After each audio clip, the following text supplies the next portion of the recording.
now been thrown out of one of them for too much heavy-handed interference, and the price of our stay in Kyrgyzstan has quadrupled, much more than that actually. It's gone from a few $1 million to well over $100 million. But we continue to play these games, and they are games, and the game is properly called imperialism. We're talking to Chalmers Johnson. Now, Chalmers Johnson, you were a consultant for the CIA for a period yes. through Richard Nixon, starting with Johnson, 67, yes. right through 1973. And I'm wondering how you see its use has changed. You talk about, and you write in your book about the Central Intelligence Agency, the President's private army. I say at one point we will never know peace until we abolish it, or at any rate restrict what it is, the monster that it's grown into. The National Security Act of 1947 lists 5 functions. It creates the Central Intelligence Agency. It lists 5 functions for it. The purpose, above all, was to prevent surprise attack, to prevent a recurrence of the attack such as the one at Pearl Harbor.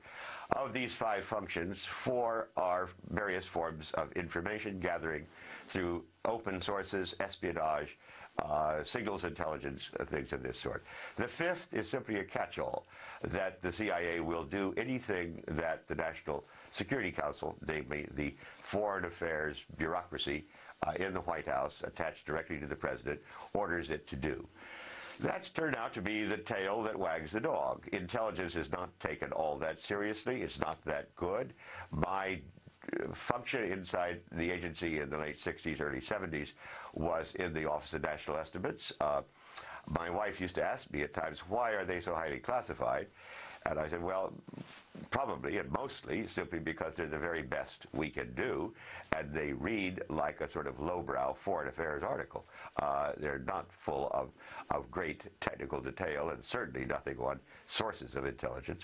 But that as the agency developed over time, and as it was made clear to the President, every president since Truman made clear to them shortly after they were inaugurated, you have at your disposal a private army.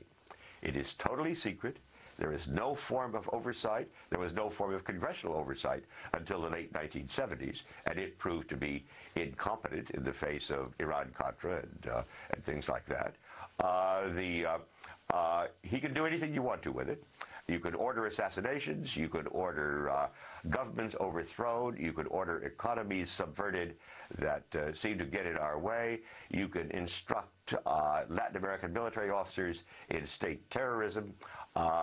You can carry out extraordinary renditions and order the torture of people, despite the fact that it is a clear violation of American law and carries the death penalty if the torture victim should die, and they commonly do in the case of renditions to places like Egypt. No president since Truman, once told that he has this power, has ever failed to use it.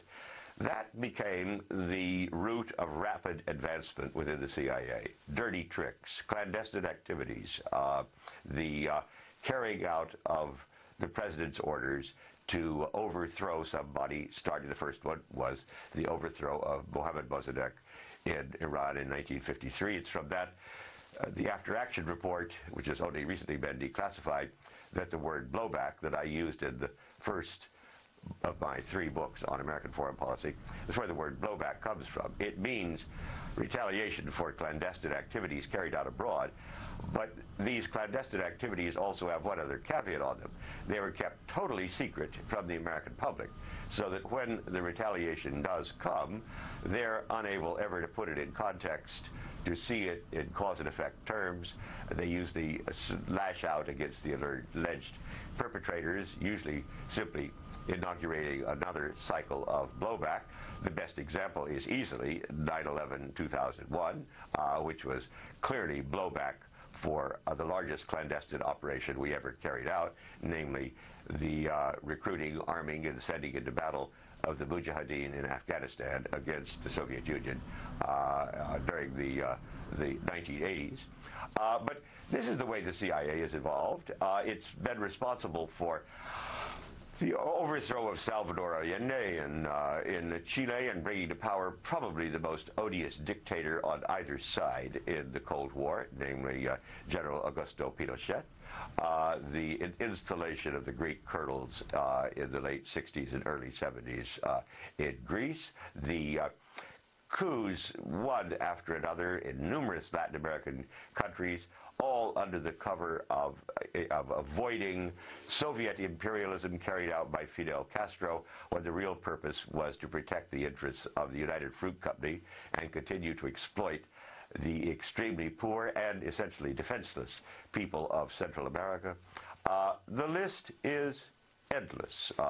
The overthrow of Sukarno in Indonesia, the bringing to power of General Suharto, then the elimination of General Suharto when he got on our nerves. It has a distinctly Roman quality to it, and this is why moreover, there is no effective oversight. There are a few, often crooked congressmen, like Randy Duke Cunningham, who are charged with oversight. When Charlie Wilson, the congressman, long-sitting congressman from the 2nd District of Texas, was named chairman of the House Intelligence Oversight Committee during the Afghan period, he wrote at once to his pals in the CIA, "The fox is in the henhouse. Gentlemen, do anything you want to." Chalmers Johnson has just finished his trilogy. The first was Blowback, then Sorrows of Empire, now Nemesis, the last days of the American Republic. We'll be back with the conclusion of the interview in a minute.